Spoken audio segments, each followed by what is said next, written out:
when you list the accolades of Shai Gilgeous-Alexander, and I mean, not only just becoming the MVP of the National Basketball Association, to quote a wise man, the best basketball players in the world, but the way that he's done it, the team that he's on, the run that these guys are on, like the fact that these guys, that the Oklahoma City Thunder won 68 games this season, right? Like, think about that.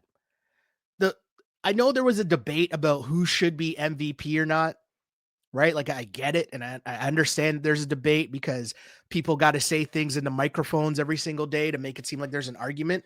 But we've never seen a team have this many wins, dominate the regular season, have a player who leads the league in scoring, and then try to debate on whether or not he is the MVP of the league.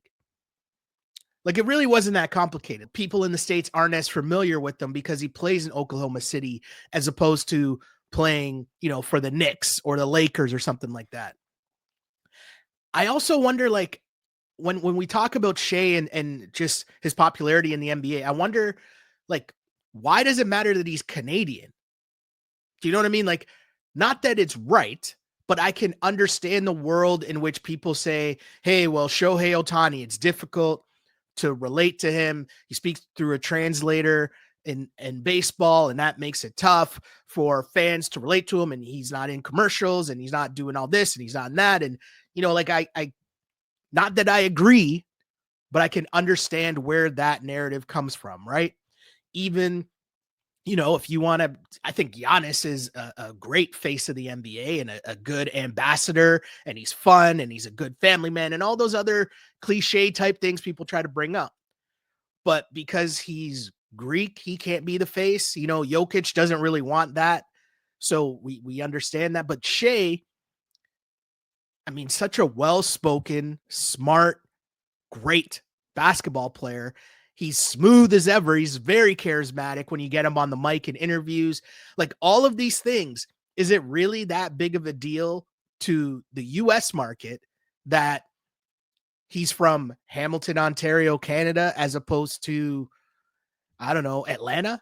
And to me, this conversation is so stupid on one end, because it's like, the face of the NBA, I think Chuck said this a couple weeks ago, face of the NBA is earned.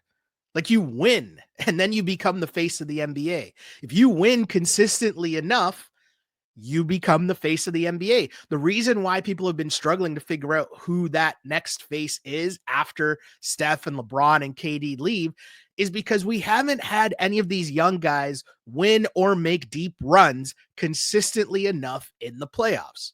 And once that happens, that will change. But never, in my memory, can I think of a team that has been this good, that had a guy that led the league in scoring, that also plays defense, because that's the other important part of this, right? Even when people try to bring up James Harden and what he was doing when he had his Rockets run, and I get that. But Shai plays the game on both ends of the floor, and that has to matter. But SGA needs to be on a bigger stage.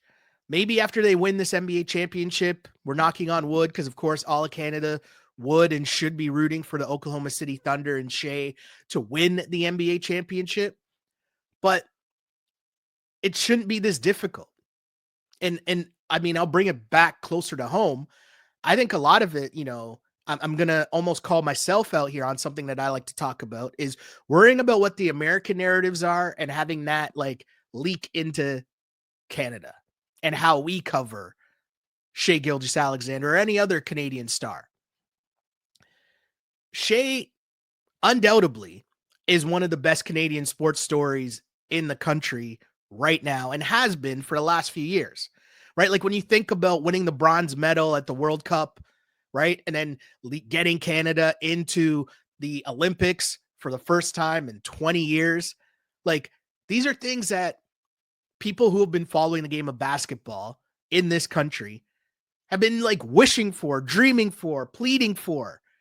And now you've seen it happen. You've seen it come to fruition. And then on top of that, not only with the Canada jersey on his back, but also in the NBA, continuing to develop, continuing to grow year in and year out to the point to where you win the MVP. Again, the best basketball players in the world. Better than Steph, better than LeBron, better than Giannis, better than Jokic, better than Luka. Like, this matters. And this guy should be all over our televisions. This guy should be leading every single sports show in the country. All of these things, it shouldn't be that difficult. And yet, why is it? I don't understand.